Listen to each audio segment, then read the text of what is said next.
Hey guys, it's Tuesday Talks, or Moose Day as we described it, because it's kind of like a Monday to me, but here I am.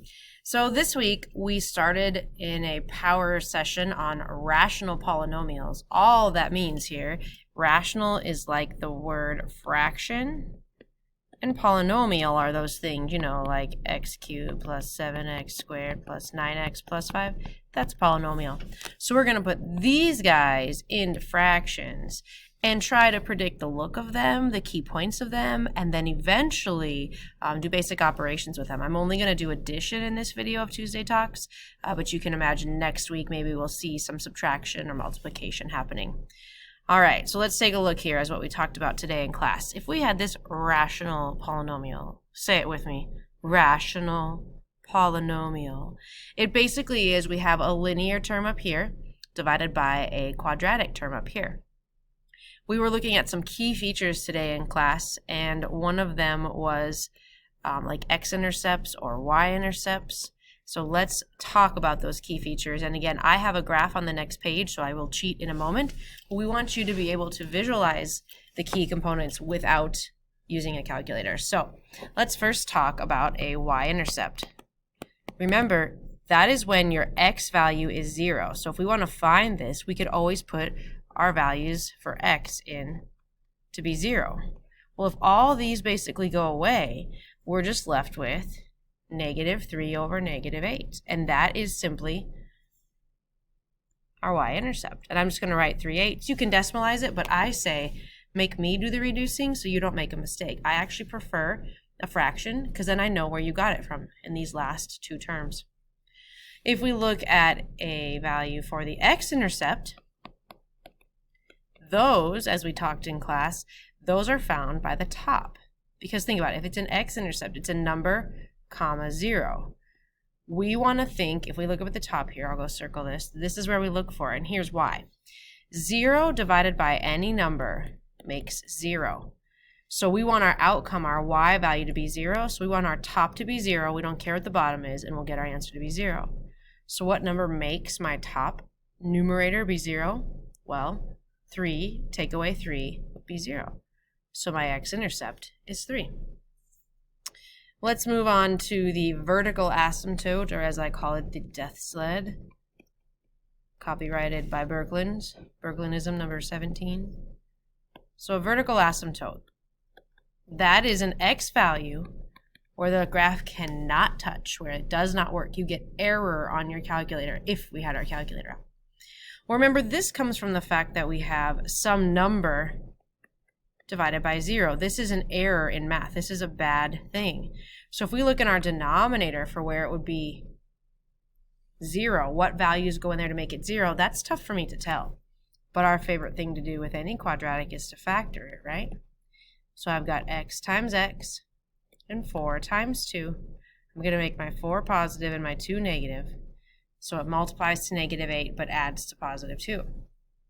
So now what will make these be 0? Well, if I put a 2 in here, that would make it 0. And right here would be a -4. So my vertical asymptotes are at -4 and at positive 2. Notice how we write these. We want to say x equals. This is a line, a vertical line where x equals -4, where that graph cannot touch that line. So that's what we call a vertical asymptote. The last thing I want to discuss, and this was probably the trickiest one today, was a horizontal asymptote. A horizontal asymptote is all about what happens as x goes to larger and larger numbers, or even smaller and smaller numbers. So a horizontal asymptote as x goes to infinity, if you will. So think about it. If I put like really big numbers in here, say 4,000, okay, if I put 4,000 in for x in each of these spots, would you rather have $4,000 take away 3 or $4,000 squared? I'll take the bottom one. You can have the top. So when our denominator has a larger exponent than the numerator, our denominator is going to take over and be a lot larger. So basically, if you took it, would you rather have 1 over $40 or 1 over $4,000? Okay. When your denominator is bigger, it actually makes your entire number basically 0. That's not even worth putting in your bank account. So when our denominator has a larger power, it means our denominator is a more powerful value when it comes to large values of x. So since it takes over, it kind of cancels one out, and this will be leading us to 0. Our y value will be leading us to 0 as we write out into infinity. Again, it essentially comes from the highest power. If your denominator has a higher power, it's going to essentially be 0. Kind of how 1 over 4,000 is almost 0. Same thing here. If your numerator was higher, it would go to infinity because it's just going to blow up. Whereas if these are equal powers, we saw today in class how a lot of our horizontal asymptotes went to 1. That's because both of these were the equal powers and there was no numbers in front. We'll see more examples of those soon. Let's go check the graph now and make sure our Y-intercept, X-intercept, horizontal and vertical asymptotes match. Maybe. All right, here we go. So there's our X-intercept at 3, just as we thought it would be from that numerator. As we write out here, look at it does cross through the 0, but it is going to level out at 0 there. It looks like that, and we could plug in really big numbers of x if we had the equation. So there's our horizontal asymptote. Here is our X-intercept, which matches at 3. Our Y-intercept, okay, that is 0.375, which I'm pretty sure if you took as a decimal, that would be your 3/8, okay?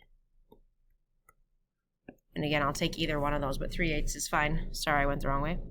And then finally, our vertical asymptotes. Look right here. I have, it looks like it's touching because it gets really tight in there, but look at where one of them is, at x equals 2 and at x equals -4.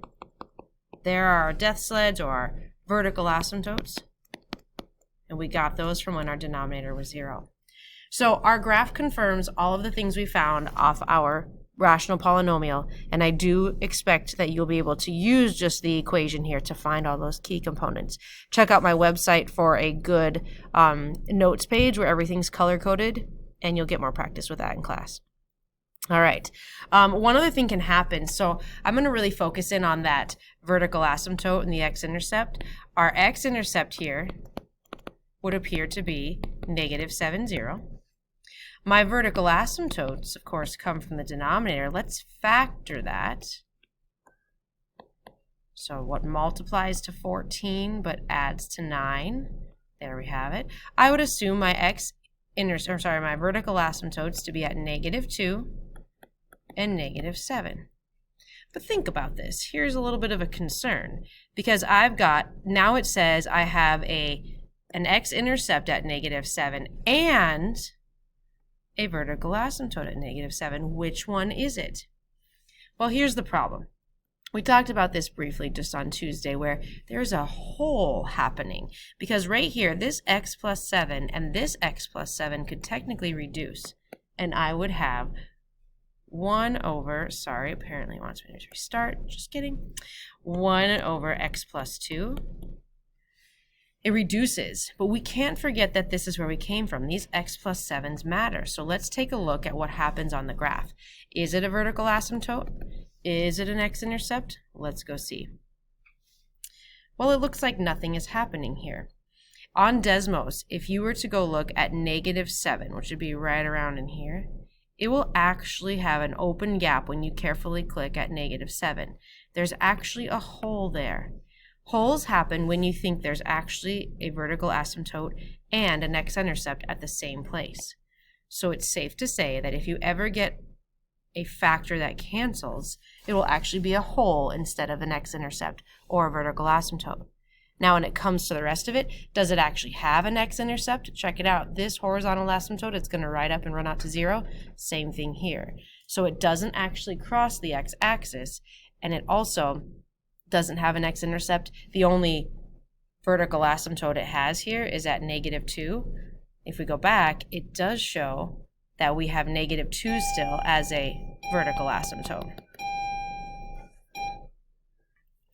Okay, so if all the fun wasn't over yet, rational polynomials can be graphed, but they can also be added. Dun, dun, dun.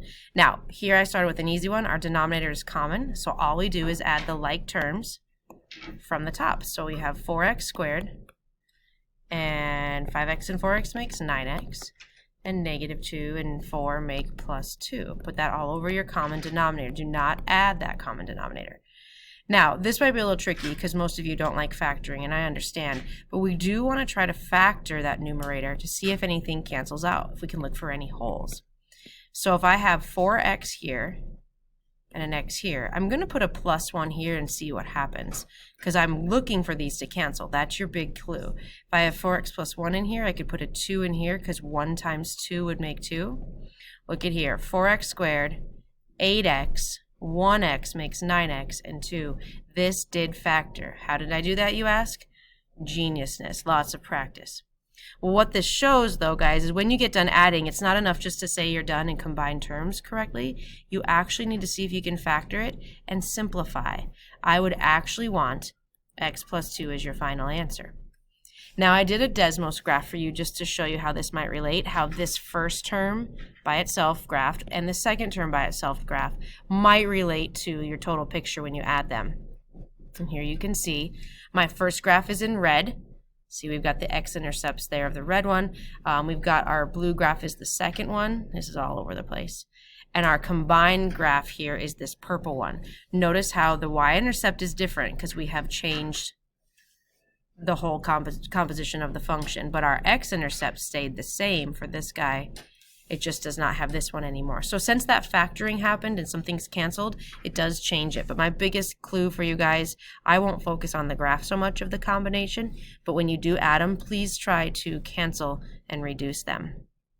All right, finally, let's try one more. Now we don't have a common denominator. What I really want to have you guys avoid is don't just put a -1 on there and subtract 1. That is not legal. We need to get a common denominator.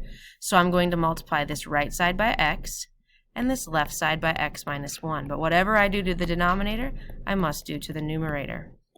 So I've got to multiply or FOIL out, distribute this term. So I have x squared plus x minus 1 all over x times x minus 1. I don't recommend multiplying your denominator out, just leave it.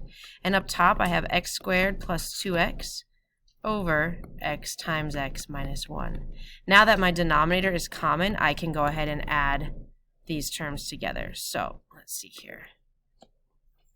I've got x squared and x squared make 2x squared. These cancel, so I just have plus 2x, and then I have my minus 1 all over x times x minus 1. Now, we could try to factor this numerator. In this case, I don't believe it works out. If I was going to try to, I might try to put an x minus 1 up there and see if it multiplies by anything. But based on my previous trials, I don't think it's going to. So again, just whenever you get done with your answer, try to factor it to see if anything reduces. But in this case, I don't think it does. All right, that bell means it's time to go. It's your Tuesday Talks for February 18th. Birkeland out.